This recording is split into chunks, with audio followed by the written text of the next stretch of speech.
Hello and welcome back to my channel. This is Ros Clark Craft. I'm Ros Clark. This is my home and I am here today with a whole list of things that I've been working on, things that I've finished, things that I've purchased, things that I am planning to make. It's been so lovely to have people watch and comment on my videos. Thank you to those people particularly who took the time to tell me after my last video what sort of things they'd like to see in the future. A couple of people left comments and also some people I know came and talked to me about it, so that was lovely. In the future, therefore, for this channel, there will be some transformation challenges, yay, inspired by the transformation challenge on the sewing bee. I'm hoping it's bank holiday weekend as I'm filming this now. I'm not taking the whole week off next week, but I will have a little bit of extra time off, and I'm hoping I might get the first one of those done next week. I'm not making any promises about when that will be up on the channel for you to watch. And similarly, I had hoped that I might get a little bit of a studio tour filmed last weekend because a few people mentioned that they'd quite like to see that. Unfortunately, last week I had my second COVID vaccine last Monday and was just, having had no side effects at all with the first one, I just was exhausted for the week after that. I had a day of feeling achy and headachy and really quite unwell, and then several days of just being tired. And I spent a lot of last weekend just napping. So I haven't filmed that yet, but I am planning to do that at some point in the future. At the moment, I'm going to try and stick with my regular, what's becoming my regular fortnightly catch-up. And then all of those other things, transformation challenges, so studio tours, and any other videos will be sort of bonus content, perhaps in between some of those. So that's where we're at. I've got lots of things. I always think I'm not going to have anything to say, and then I start collecting together all the things I've been working on and things I could talk to you about, and I'm like, oh, actually, I've got quite a lot again. So what I thought I would do this time, rather than divide it into things I finish, things I'm working on, things I plan, I'm going to try and divide it according to the kind of project that it is. So I'm starting with my sewing projects. And I have a number of sewing projects, actually. What I'm going to do, somebody else mentioned about, it's quite difficult to see when I'm holding things up to the camera, and I appreciate that. So I am going to, I certainly know how to cut in photos, and I've been doing that already, but I think I also know how to cut in little bits of video. So I'm going to take some videos of me wearing the two garments that I'm going to talk to you about, and hopefully I'll be able to cut those in, and if not, at least I will cut in some photos so you'll be able to see those properly. So the first thing I made were these. I am also going to hold it up to the camera, and you will just have to use your best imagination. This is a pair of trousers. In fact, this pair of trousers I made about 10 days ago, and I've already worn them and washed them and not ironed them, and since they are made of linen, you can really tell that I have not ironed them. Anyway, these are magenta linen trousers. They are slightly cropped length, but not like super cropped. They're very comfortable. I have pockets in them. They have an elastic waist because why wouldn't you? Yeah, they're super comfortable and easy to wear, and I hope you'll see up here or possibly up here what they look like with me wearing them. They'll just be really nice, comfortable summer trousers to wear, and I made them, I mean, I do really like them, and this was linen fabric and not super cheap, but one of the reasons I wanted to make them is that I've got some other fabric, which is a beautiful turquoise ikat weave fabric. I'll maybe try and find a photo and put that there, but you'll know what I mean when you see it by the ikat weave. And I think I want to make something a little bit similar, possibly more cropped, so that they are even more summery out of those. So that is the first thing I've made. These were from the Simple Suit pattern, which came with a sewing magazine I bought a while ago. It's a slightly odd pattern. It's got a sort of wide oversized jacket. I think there's a top as well, possibly, and then these sort of wide leg trousers. I don't think I could imagine ever wearing those together as a suit. But the trousers pattern is just a pretty simple wide leg trouser. Oh, I know. The one, actually, I did make one modification. The pattern has it so that they are elasticated. What you do is you take your piece of elastic and then you sew tie ends to each end of it, and then you weave the whole, you put the whole thing through the waistband channel, and then have the sort of tie ends coming out the front, so that they look like a drawstring trouser, but actually also have an elasticated effect. And I just thought, actually, I don't really like that drawstring look on a trouser anyway. It seems a lot of extra faff for no particular value. So I just put elastic in all the way around. The thing I did do, which I don't know why I've never thought about this before, but actually has worked really well, is at the front and the back centre seam, and also at the side seams, I have just stitched down the elastic so that it doesn't get twisted, because it hasn't got then the whole channel to twist in. It's sort of stitched in the right orientation here and here, and again here at the back seam. You can't really see the seams, and here. And I think I'm going to try and remember to do that in future on any kind of garment with an elasticated band that goes all the way around, because, you know, there's nothing more uncomfortable than having to untwist elastic that's somehow got caught up in itself. So magenta linen trousers for the summer. Next thing is a remake. Actually, it's a remake of this top that I'm wearing. This top is the Ashling blouse from Jennifer Lauren Handmade.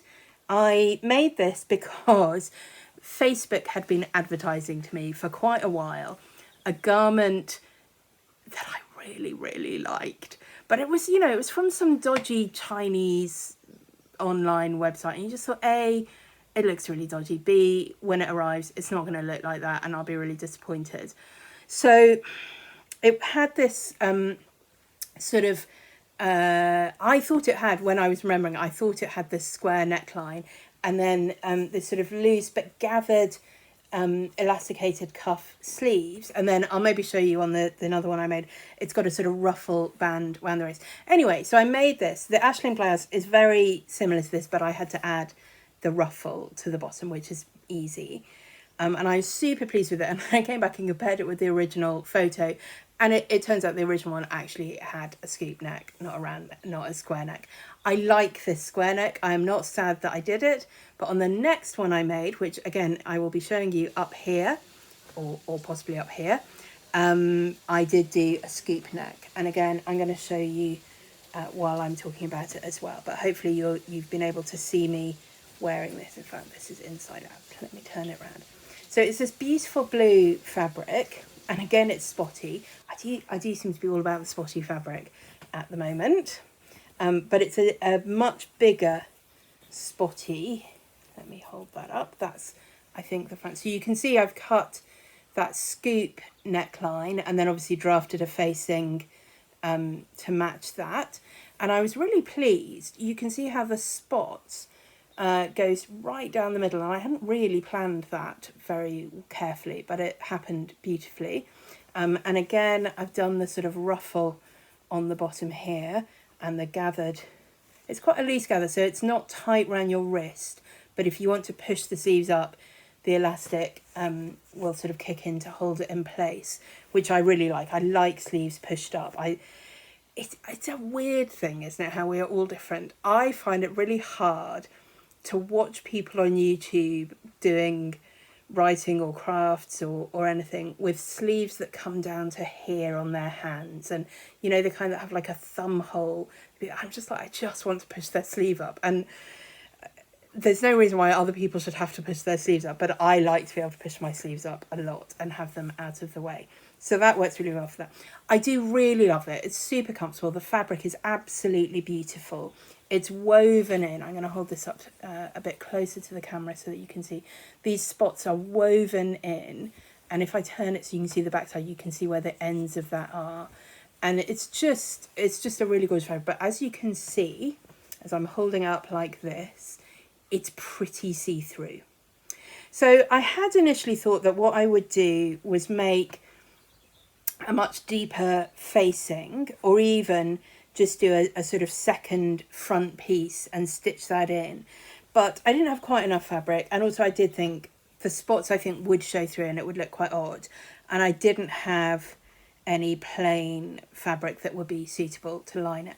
And also I really want it to be a beautiful light summer top that's just very easy to wear on really hot days. So what I actually think I'm going to do is make a couple of camisole tops that I can wear underneath. Now it is possible I might just about have enough fabric that I could make one out of this fabric, although again the dots showing through is an issue, so I might not do that. And I might just make a couple of jersey camisole tops. In fact, I've got a pattern that I came across yesterday. I was like, why have I got this pattern? And I seem to have it twice, which I really don't know. And both of them have come with magazines, because I would never have bought it for just a little strappy camisole. And I was like, I don't know why I've got that. I never want that. And then now I find myself thinking, actually, maybe I need to make a couple of those. So I think that's what I'll do. But I really like it. When it's not super, super hot weather, I think it'd be very wearable over a dress and over a t-shirt anyway. And yeah, so I'm really pleased with that. So that is another Jennifer Lauren Ashling blouse, but adapted with a scoop neck and a ruffly hem. Those are the only two garments that I've made, but I talked last time, I think, about sewing a tote bag for my plans for wild outdoor swimming. I was talking to someone about this yesterday. It does, to me, slightly sound when you talk about wild swimming as though there are going to be lions and tigers there. There will be no lions and tigers. And I feel like wild swimming is what in the olden days we used to just call swimming. Swimming in the sea, swimming in a river, swimming in a lake. So this is the bag. If you follow me on Instagram or Facebook friends with me, you may have seen this already.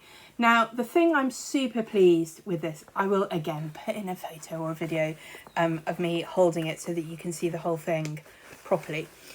The webbing on this, I talked to you about last time. I really loved, I'd seen this stripy webbing and I really loved it. And then I went through my stash and what I found was this fabric, which don't they just match perfectly? I was so chuffed with that. The fabric is from IKEA from about 10 years ago. I don't know if they still have it, probably not. I had used it to make some outdoor cushions from, I think, although it's so long ago, I can't quite remember. And I loved it so much, and so I kept the offcuts, and they just were perfect for this. So it's that's what it's got on the outside. It's got this beautiful stripy webbing. It's also got magnetic clasp, so that's very easy to shut when your fingers are a bit cold and you can't operate them properly. And then inside, let me show you this, it's lined with this fabric, which is waterproof. I had bought it online, again, a long time ago, and I think I might have been thinking about making like a raincoat out of it. But when I got it, it wasn't quite the fabric I'd been expecting. And at that point, I did find myself actually, when I got this out, having some sympathy for the sewing bee contestants trying to sew children's raincoats, because I would not have wanted to try and sew a raincoat out of this. But for this, where all I've got to do is sew some rectangles together, it was absolutely fine. And also, although it is waterproof, I've not worried about trying to make all the seams waterproof and so on. It's not like I'm going to try and hold water in this, and I'm not even going to be wearing it in a storm.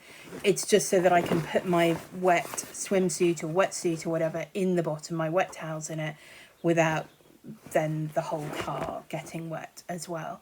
So I'm pleased with that. I put in two pockets. So this pocket, which just has a Velcro opening, and then there's one on the other side which has a zip opening, which looks very smart in the stripy fabric.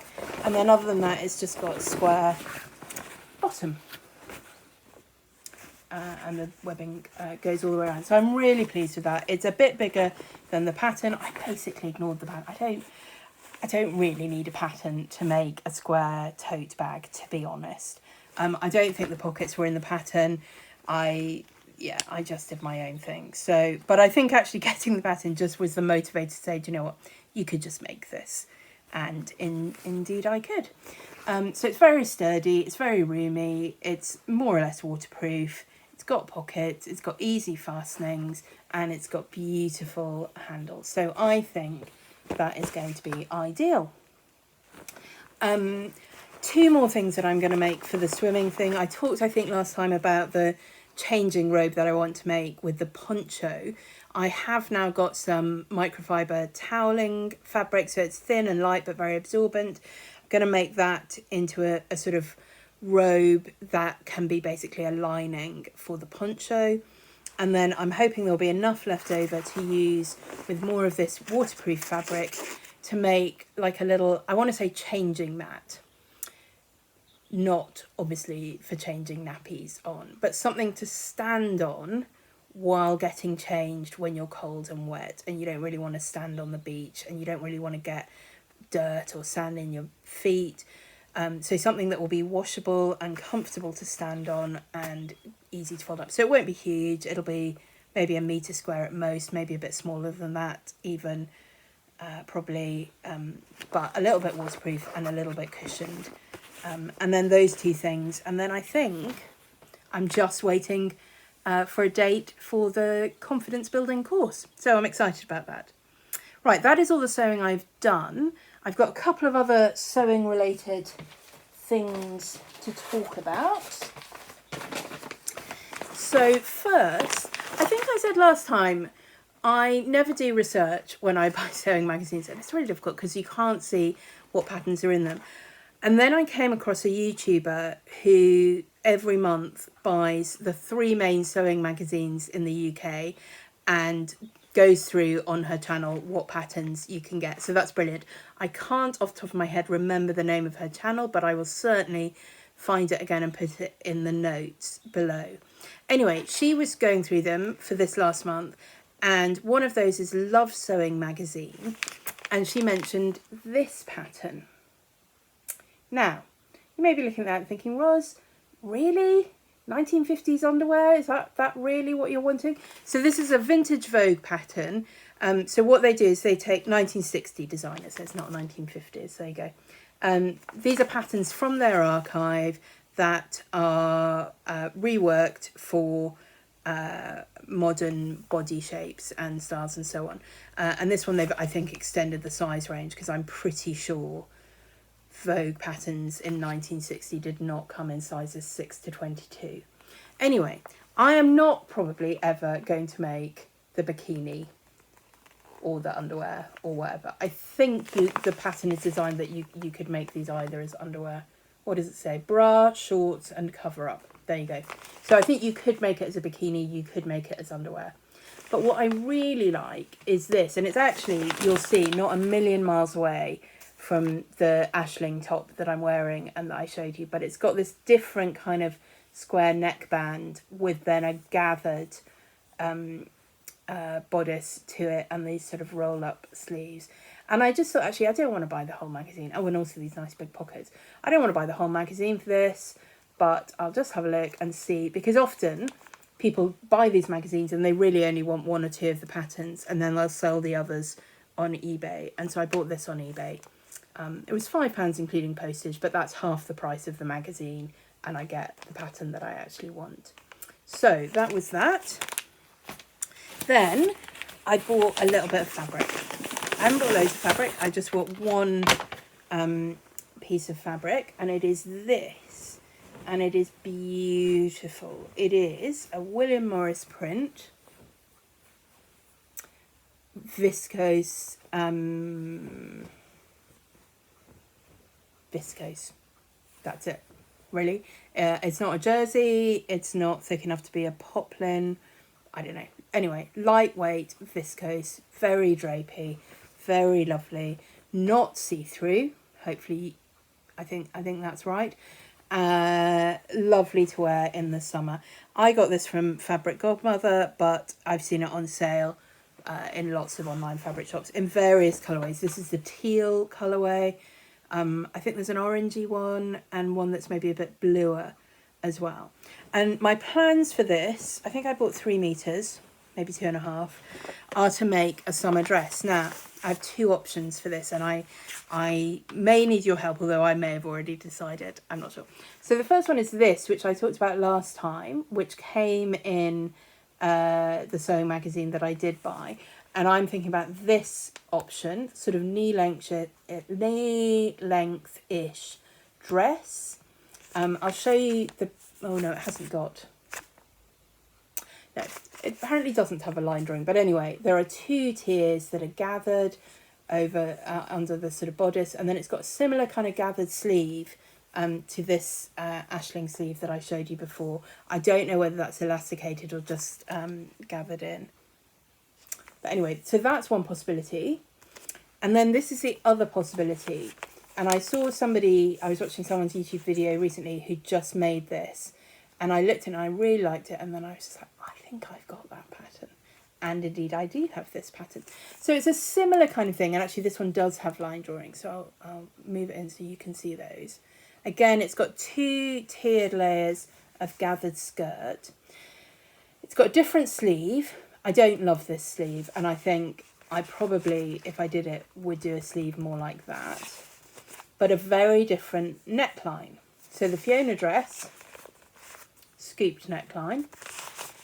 Spring dress, it's kind of a V neckline, but it's got, let me hold this closer so you can see, hopefully. Around the back neck, it's got a bias binding edge, which then extends to be almost like a tie on either side of the neck, and then the neck itself goes down into a V. These are actually 2 different panels on the front that you stitch together in the middle, and so you can just edge those separately. So I don't think it'll be difficult to sew. I think I like the V-neck better. I don't like these sleeves, so I think what I'm going to do is a mashup using the bodice and skirt and neckline from the spring dress with the sleeves from the Fiona set, and see how that goes. And I think that is going to make a really beautiful summer dress out of this viscose fabric. So I'm excited about that. That's another sewing plan. I think that is all I have to say about sewing. Good. The next thing I wanted to talk to you about was knitting. So last time I had finished my pink pair of socks and I didn't have any knitting on the needles. That did not last very long. I signed up to the Kate Davis Designs Blue Stocking Club. And that is a club where there are, I think, 6 or 7, maybe 7 sock patterns that are going to be emailed out to us every 2 weeks. And each of those is named after a blue stocking. That is a woman from the 19th century who was some kind of scholarly, academic kind of woman, who would have had, would have been given that sort of label of blue stocking.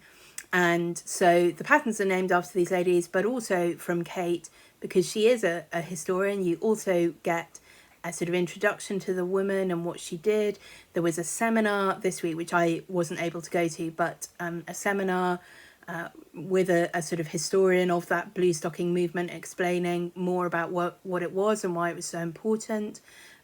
There are kits, I think, available if you want to buy yarn as well as designs, but I have an elegant sufficiency of sock yarn, so I only signed up for the patterns to come. But I think I signed up for the version where you get the patterns are emailed out fortnightly, as I say, but then there is, I think, a sort of print book at the end, and I think I signed up for the option where I will get that. Anyway, the first one came out a week or so ago, and I have cast on. So this is my start.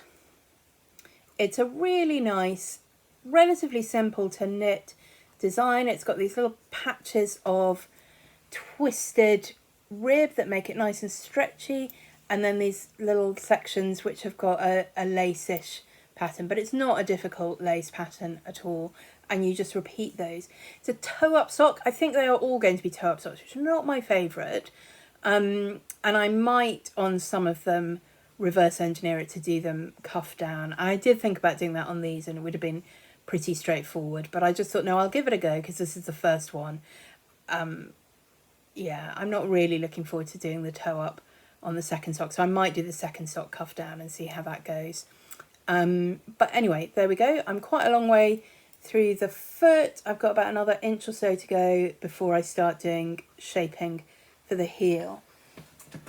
The yarn, I don't know if you can see this, it is beautiful. It's yellow, it's hand dyed with these kind of splotches of greens and little bits of brown, and you can just about see as I move it, it's twinkling because it's got a little bit of stellina in there, which just gives a sparkle to the yarn. It's not like in your face blingy, but just a little bit of sparkle that is really pretty to wear and to knit.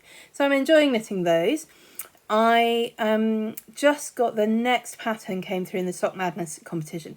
I'm out of competition and I will, so I can do what I like with these socks.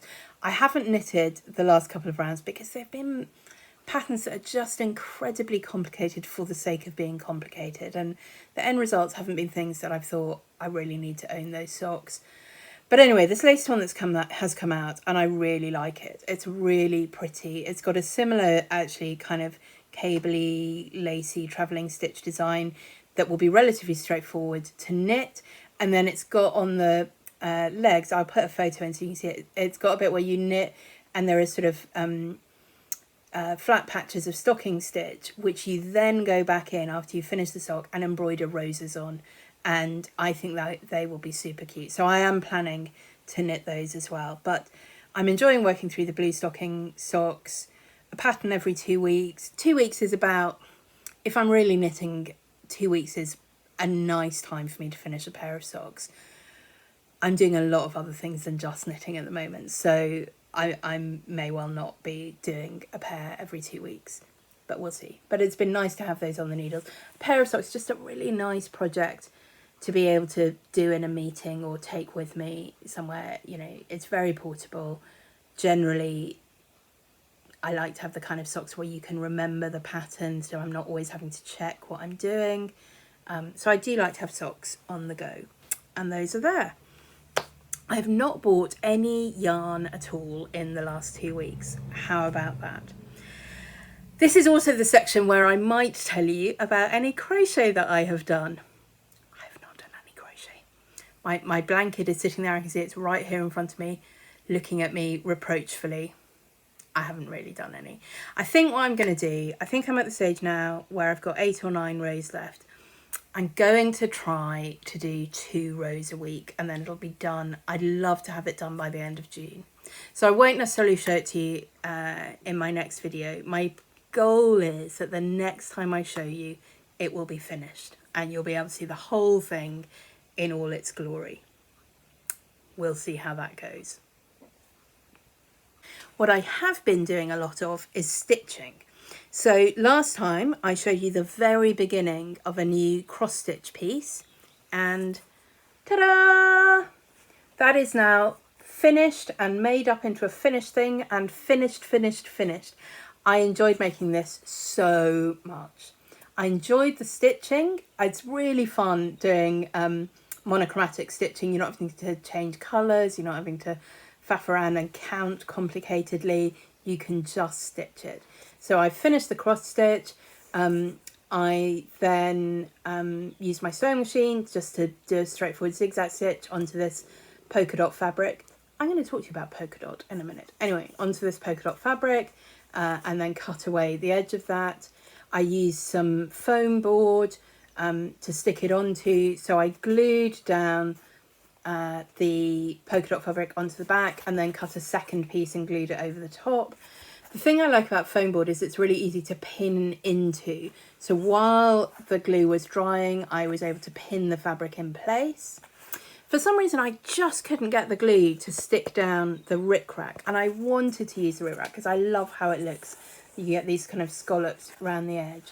So in the end, I gave up on trying to glue it down and I have just stitched this on after the whole thing's done. So it does look a little bit messy on the back. I don't know if you can, yeah, you can see my stitching on the back. And then I just made a little braid out of some of the clippings of the cross stitch fabric, stitch that down on the back, and so you can hang it up. I love it. I've got it hung up in my house at the moment, but I am going to submit it for the Church of England's Living in Love and Lit Faith process that they have invited creative submissions to, and so this is the first that I'm going to submit to that. I have 2 others of those that I've been working on. The second one I actually have not got in front of me because it's definitely too big to hold up and to look at the camera. So I'm going to put it in here and you'll be able to see it, and I might try and sort of pan over so you can see some of the details. It is a collage. I love doing collage. And so this is a collage cut out of magazines, headlines, stories, photos. And I cut them out and arranged my groups of cutouts into 4 sections: red, orange, yellow and dark. The red and the yellow and the orange I just glued onto sheets of plain cartridge paper in a sort of big blob, which I then cut out shapes from. So I cut out strips for the red letters so that they would all be the same height, and then cut the letters out of the strips. I cut out the same from the yellow, but a slightly wider strip to make the letters that go across the middle. He chose me. I then cut out sections of the orange to make the big backgrounds for the cross. More sections of the yellow, which I then stuck letters to spell out the word chose that go all the way down. And then for the background, I just took the one big sheet of paper and stuck all the dark bits that I had cut out over the whole thing, and then glued them on. And then I printed out the bit that says "My Story Matters Too" and stuck that on.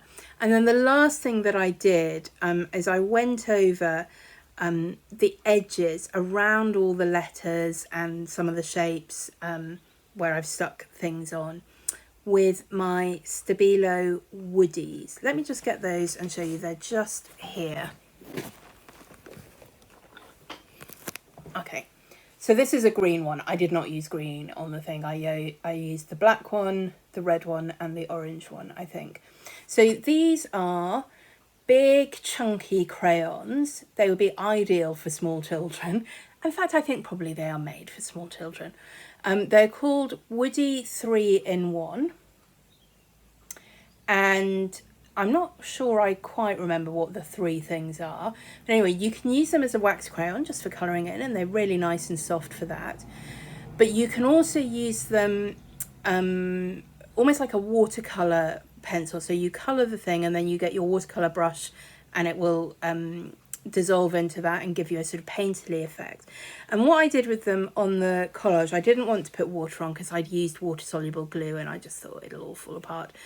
All I did was I put this on and then I just used my finger to smudge around the edges, and that has helped the letters and the words to stand out much better, because inevitably when you're doing the collage like this, you don't get quite such clear edges on things, and so to make it more readable I wanted to add in those sort of shadows and highlights, and there we go. So I'm very pleased with that. I really like doing collage. Even when I was feeling rubbish last weekend, I was able to do some cutting and gluing, and that was very pleasing. So that is my second thing. And then the third thing that I've been working on, I started this Monday or Tuesday this week, and today is Saturday, and I have really loved stitching on that. Hopefully you can see that without the holes making it look too weird. I feel like I want to wave at you behind it. So this is 10 count canvas, needlepoint canvas. This is tapestry wool. This is leftover. I think all of this is leftover from when I did a whole series of Elizabeth Bradley flower tapestries that were going to be a rug. They are not now a rug, and one day I will show you what they are. But anyway, I had lots of leftover yarn from this, particularly the navy, which is what I used as the background colour in that. So I designed this actually as a cross stitch chart, but I really like it as this canvas, and I've added in a sort of an extra line of the paler colour, this sort of pale beige colour, so that it really stands out against the navy background. What I'm planning to do with this is to sew it up to be like a kneeler, like you get in churches, a sort of, you know, kneeling pad, and often they are cross-stitched by venerable ladies of the parish with all sorts of designs. And so I thought that would be a good thing, again, as a way of communicating in this particular context. If you look, I think I did put in the video where I first started to draw up these charts, the chart, so you probably know what it is going to say. Christ is better than ... But I really enjoyed it when I got to this point. I put a post up on Facebook with a photo and invited people to fill it in as a caption competition. So we got quite a lot of Christ is better than Chris, Christ is better than crisps, Christ is better than chocolate. I mean, steady on. So yes, if you want to suggest other things that Christ is better than, you're very welcome to do that in the comments. But I am going to say Christ is better than sex, because that is part of the discussion that we are having. And I'm going to stitch that up. As I say, I've got some offcuts of foam that I think will work quite well to make that into something that looks like a kneeler. That's going really fast. Like I say, it's 10 count, so they're big stitches. I'm only doing 10th stitch rather than cross stitch. This is like 2 or 3 evenings work.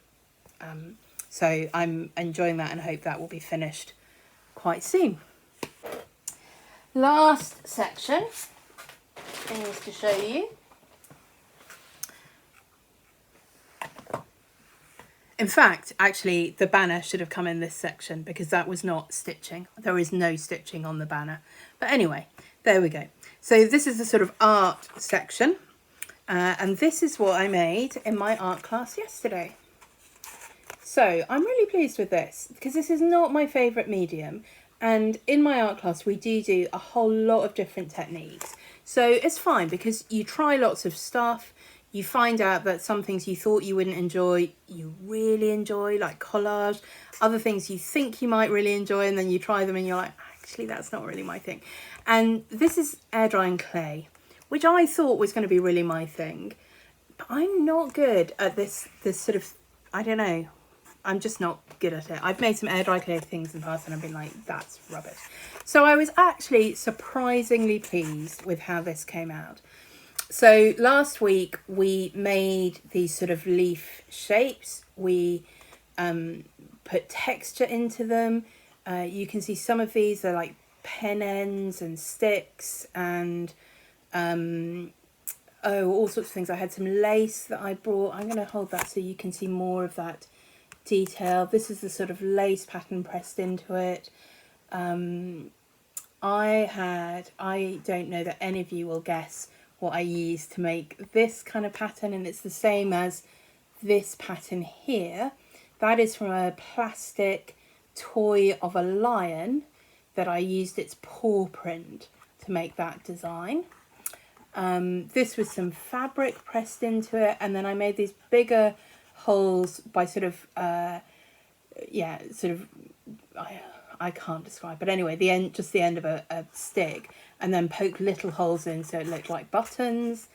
Lots of these are just done actually with a single sort of skewer, bamboo skewer, in different ways. This obviously I had a thing that created the heart pattern. Anyway, so that's what we did, and then we took them home and let them dry for a week. And then yesterday what we did, and I really like this technique, and I'd not done it before, but I just think it makes the air dry clay look much more professional.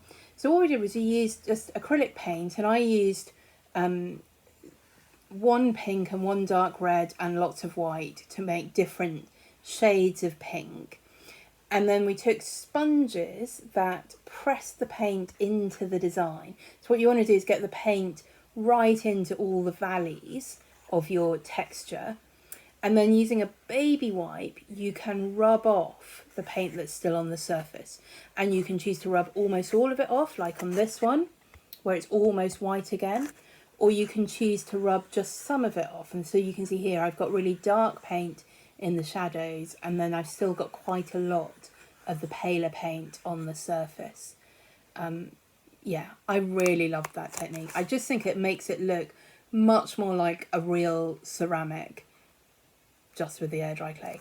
This is just then backed on a piece of foam board that I have painted, and these are just hot glue gunned on. It's not like my favourite piece of art I've ever made in my life, but it's good enough that it will go up on my temporary gallery of where I display things I have made. But also, this was just our first project. We are going to be working on a second project, again using the air dry clay. But this one is going to be like a tile panel. So it's not going to be fireplace sized, but the sort of thing you get on Pottery Throwdown, where they're like, right, make a sort of tiled fireplace. And I am definitely going to use this technique again. We talked about other things that we could do to decorate, but I love this so much. But I think I'm going to do stamping letters into at least some of the tiles to make words, and then have patterns and have it, I think, in this pink palette again, because I think that's so pretty.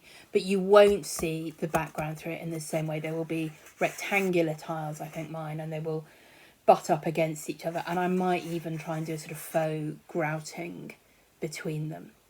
We shall see. Anyway, my art teacher said, oh, you could link to my art channel when you're talking about what you do in art class in your YouTube. And I would be very glad to do that if and when she gets her YouTube channel up and running. I will link to her Instagram feed and website, although you will find that she doesn't regularly update the Instagram feed either. But I would highly recommend it. I love the classes that we do there. And she also does one-off day courses if you can't commit to something regular as well. So we are almost there. There's one other thing actually that I was going to mention that I have bought, which may not immediately appear craft related. Hilariously, my art teacher did say to me, oh, you're going to do other things in your YouTube channel, Ross. Are you going to talk about hair? I literally have nothing to say about hair. I have nothing to say about makeup either. But I saw this tip from someone else on YouTube where she talked about cleaning and care of her sewing machine. And I'm really conscious that my sewing machine I've had for 7 years and never had service. So you do need to have it serviced. But also you do need to be able to clean your sewing machine. And they always come with these little tiny brushes with little tiny brush heads. And it's really hard to get in all the nooks and crannies. So I saw someone else on YouTube using a makeup brush for hers, and I just thought, actually, that's genius, because they're so soft. It's not going to do any damage to the inside of the machine. It will get in a lot more of the nooks and crannies where the lint lives. So I'm going to give this a go. This was not an expensive makeup brush, just from Tesco, but I'm going to give that a go and see how it goes. So that's everything that I've purchased. That's everything I've worked on. That's everything I've finished. I've talked a little bit about plans. I'm going to finish the cross tapestry kneeler. I am going to have a go at those other things for the swimming. I'm going to try and make the viscose dress, possibly. I've got some other sewing things lined up as well, so we'll see. That may not be next on the list, but it might be. I quite want to do it. I'm working on the knitting. I've got some other socks that I want to start knitting, and I'm going to do 2 rounds of crochet every week. Let's not talk about the embroidery, shall we? At least until next time. Thank you so much for watching. I'd love it if you would like the video, if you would subscribe to my channel, and if you enjoyed it, why not tell somebody else about it and see if they like it too. Thanks so much for watching, and I'll see you next time.